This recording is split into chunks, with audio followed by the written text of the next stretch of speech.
Guys, panoorin, samahan ninyo akong panoorin natin ito, no? Patungkol ito, no, kay Kalingap Edu na kung saan umalma itong kanyang sponsor. Panoorin natin guys ha, at siyempre magkomento din kayo no dito. At dito guys, talagang malalaman natin kung ano ang nangyayari. Pero bago tayo magpatuloy, muli po inaanyayahan ko kayo. Suportahan natin guys si Kuya Bal, si Tidna, si Kalingap Rab. At siyempre guys, yung aking YouTube channel. No? Like ang mahalaga para ma-share tayo ni YouTube sa iba. So ito na, panoorin natin ha. Viewers, mag-comment kayo kung ano ba ang inyong opinion. Tama ba ito? Ito ba ang totoong sinasabi? Siyempre nasa sa inyo yan. No? Pero sana kung maaari lang, lagi akong sinasabi na sana wag tayong mambas, wag tayong magbigay ng mga komento na masakit. No, dapat yung ano lang, light lang, no? More advice, di ba? Pwede naman yun eh. Wag naman yung masyadong masakit dahil siyempre mahirap yun. So ito guys, panoorin natin, no? Hello, good afternoon sa inyong lahat.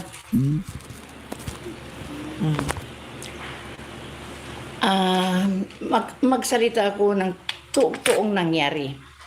Kasi hindi ko makaya yung mga sinasabi ninyo na ako ay fake news. Aangkinin ko yung sasakyan ni Edo. Tapos sabi niya may magpagnanasa ako kay Edo. Sa tanda ko na to. Hindi, parang anak ko si Edo. Tingin ko naman siguro guys, hindi naman siguro pagnanasa ang habol nito ng sponsor. Kasi guys, hindi naman na yan, hindi naman yan kabataan, no? Itong mga ganito kasing edad guys, lalo na kung may kakayahan or may mga pension sila sa ibang bansa, kalimitan ito yung mga taong wala na silang mapaglagyan ng kanilang mga pension at itinutulong nila sa ating mga kababayang mahihirap at gumagamit sila, no, lumalapit sila sa mga charity vlogger. Pero yung sinasabi na may gusto kay Edo, hindi naman na siguro guys. Kasi senior na ito eh. O, tuloy. Gusto ko lang sana si Edo magsalita. Sabihin niya ang totoo. O, dito guys, sinahamon niya si Edo. No, may hamon kay Edo rito. No? Gusto niya magsalita si Edo. Sabihin ang totoo. Hinahamon, guys, challenge ito ha. Tina-challenge niya si Kalingap Edo. Na siya ay nakiusap sa akin. Sinabi pa niya na parang akong magulang.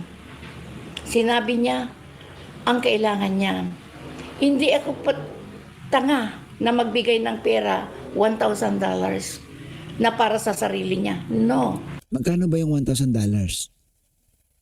sa Pilipinas? Tingnan nga natin guys. No, $1,000 daw.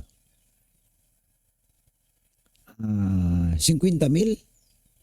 Tama ba, no? $1,000, 50 mil yata eh. O, tingnan natin dito guys ha. Sa ating mahiwagang calculator. O nga, mga 50 mil mahigit. Ang $1,000. Tuloy. Pag kailangan sa mga beneficiary, okay, magbibigay ko. Matagal na akong sponsor ni Edo. Since Erika pa, alam niya yan lahat, pati beneficiary binibigyan ko. So matagal na pala siya mula pa kay Erika. So panahon, naku, tagal na nito, may 3 taon yata, 4. Marami akong natulungan sa Kalingap. Pero ni isa wala akong binoy-boy na sinumbat. Lahat ng tulong ko, taus-pusong nagaling sa puso ko yan. Guys, ito yung sinasabi ko sa inyo, no? Kasi may experience ako ng ganito na karamihan po talaga sa mga Pilipino na lalo na nasa ibang bansa na nakatira at ganito senior na sila. Ang kanilang libangan, guys, panonood ng mga pangyayari sa Pilipinas, no? Pag may nakita silang sobrang hirap sa buhay, naawa sila. Kaya nga, itong mga ito, pansinin nyo guys na tumutulong sila, wala man silang direct contact doon sa mga mahihirap nating kababayan. Pag nakita nila guys sa mga vlogs, no, ng mga vlogger, ng mga charity vlogger, kumukontak sila para padala ng ayuda. So ito yung gawain talaga guys sa mga karamihan na, hindi man lahat, pero karamihan talaga na, yung bang retirado na, may pensyon na, ang mga anak nila nasa ibang bansa na, libangan talaga nila guys ang manood ng vlog at saka tumulong. Para kung anak si Edo, ang kwenta ko sa kanya. Kaya ako nagtataka bakit ganun ang nangyari. Sinagot ko lang yung sa comment na ako daw ay tanga. Ako ay bubo. Bakit ibinigay ko daw sa kanya? Hindi. Nakiusap sa akin. Sabi niya, tita, pwede ba po akong tulungan? Ito guys ang mahirap. Kasi doon kasi sa pambabas dito, ang sabi kasi, ay binigay mo na eh. So para bang pinalabas na may gusto siya kay Edo, mga ganun eh. Mga ganun yung pambabas sa kanya. Pero ito sinasabi niya guys, ni-reveal dito na hindi totoo. Kumbaga, nakiusap si Kalingap Edo. Ulitin natin na. Bakit ibinigay ko daw sa kanya? Hindi. Nakiusap sa akin. Sabi niya, Nakiusap. tita, pwede ba po akong tulungan? So ibig sabihin, nag-approach. Umapproach sa kanya. Kumbaga ibig sabihin, hindi yung ang sponsor guys, ito para sa'yo, walang ganon. Kaya siya nagbigay dahil may lumapit. Ito ang pagkakaunawa ko guys. Yun ang sabi niya sa akin. Ano yun? Para kukuha ko ng sasakyan ko. Yung ang salita sa akin. Kaya ako, baliwala sa akin niya pera. Hindi ko hinangad ang maraming pera. Ang hinangad ko makatulong sa mga mahirap. Alam mo, ito maganda, no? Sana magtuloy-tuloy, no, si Ma'am Lydia, no, sa pagtulong regardless ano nangyari, naranasan niya. Ang mahalaga siguro yung puso niya guys na gustong tumulong. Kasi kung si Ma'am Lydia madala at tumigil na, kawawa naman yung mga dapat pang matulungan. Dapat siguro ang advice ko sa kanya, dumirekta, no, kung maaari, direktang ibigay doon sa deserve na makatanggap. No, kasi kawawa naman, kumbaga, kung ilang pamilya pa yung matutulungan, sayang eh. Matulong. Kumingi ng tulong sa akin kasi para kong anak. Kaya inigyan ko. Binigyan ko siya ng $1,000. Hindi niya nakuha yun kasi kulang ng second. Edo ka Alsula, second, pero wala yung second. Kanya hindi niya nakuha. Nung pumunta ako ng dait, binigyan ko siya kung magkano palit ng $1,000. Saka ako ang nagtumos kasi ako ang sender. Yun. Pinadala ko sa Western Union. Sabi pa niya sa akin nung nakuha niya yun, ako ang laki tita. Sabi niya, no, para sa iyo yan. Dahil alam ko na siya ay humingi sa akin. Hindi ako madamot. Marami akong natulungan sa Kalingap. Pero walang sumbat. Kahit hindi ako pasalamatan. At least, basta nabigay ko, nakatulong ako. Ngayon lang ako sumagot. Ngayon lang ako sumagot kasi masakit sa akin. Matanda na ako. Tapos marami kayong sinasabi sa akin na mayroong akong interest kay Edo. Guys, ilinawin ko lang ha. Ito guys, hindi man si Kalingap Edo ang salita dito. Kumbaga yung mga baser. Ito guys, yung reaction ni Ma'am Lydia, kaya niya naikwento para mapatunayan niya na mali yung mga pambaba sa kanya. No? Linawin ko, hindi si Kalingap Edo ang nagsalita sa kanya.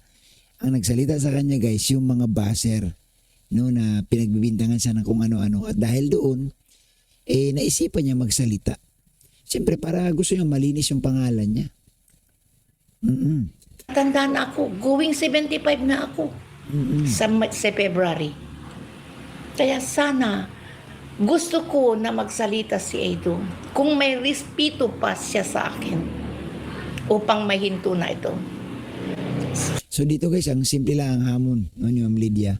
Magsalita. No, sabihin ang totoo. Kumbaga ang gusto lang naman dito siguro ng sponsor na Kasi malaking bagay kapag nagsalita si Kalingap Ido eh. No? Mawawala yung mga pambabas na medyo masakit. Kagaya nung sabi may gusto sa kay Ido. Masakit man yun. Sa ganitong tanda ba naman, Diyos ko, anong sasabihin ng tao niyan? So dito guys, ang gusto lang talaga nito ng sponsor ni Ma'am Lydia na magsalita. Kumbaga parang linisin lang yung pangalan niya. No? So, na kay Kalingap Ido yun. Sabihin lang niya ang totoo na siya ay humingi sa akin. Hindi ko ang kininyang sasakyan. May sasakyan ako dito sa sa Pangasinan. May sasakyan na din ka ako sa Amerika. Hindi ko ang kininyang. Matanda na ako. Takot akong mag-drive. Sana yung sinabi ni Kuya Bal na inangking ko yung kilala mo ako, Kuya Bal. Mabait ako. Lahat marami. Tanungin ninyo ako kay Red Noveno, kay Lorne, sa mga striker. Lahat. Mga kilala ako. Guys, no? Para sa akin maliit lang naman ang problema ito no. Kumbaga ang gusto lang talaga ng sponsor na sana hindi naman siya guys nanghihingi ng kung ano. Kumbaga ang gusto niya lang na kasi pag nagsalita si Kalingap Ido rito, talagang lalabas ang totoo na ganito ang nangyari. So, mahirap kasi kung sa basher lang talaga magbabasa. Kasi mga basher naman walang gagawin yan kundi sirain ka lang talaga. Sirain ang mood mo maghapon. So, ang gusto niya naman talaga, ang gusto lang naman ni Ma'am Lydia na magsalita si Kalingap Ido kung ano talaga ang totoo. Sa tingin ko guys, wala man siyang ibang hinahangad eh. Ang sabi niya lang, ipakita mo naman, no? Kung may respeto ka sa akin, magsalita ka. No, yung patungkol diyan sa kotse, patungkol diyan sa sasakyan. Na hindi niya binigayan kung walang nanghingi. So ganun lang naman kasimple yun, no? Madali naman i-resolve ito guys, kung tutuusin. Na madali. Kaso lang, nandito na sa social media, pumasok na, may mga reaksyon ang gagawin, may mga supporters na rin ang kabila. Yung kabila, mayroon din. Siyempre, magbabakbakan yan eh. Sasabihin kung ano-ano na lang. So sana matapos na rin para naman sayang kasi no, yung samahan nila ni Kalingap Ido na kung saan marami naman talaga silang natulungan no, mula pa sa panahon ni Erica. So salamat sa inyong lahat guys. Isang mapagpalang araw mga kalingap, mga kababayan.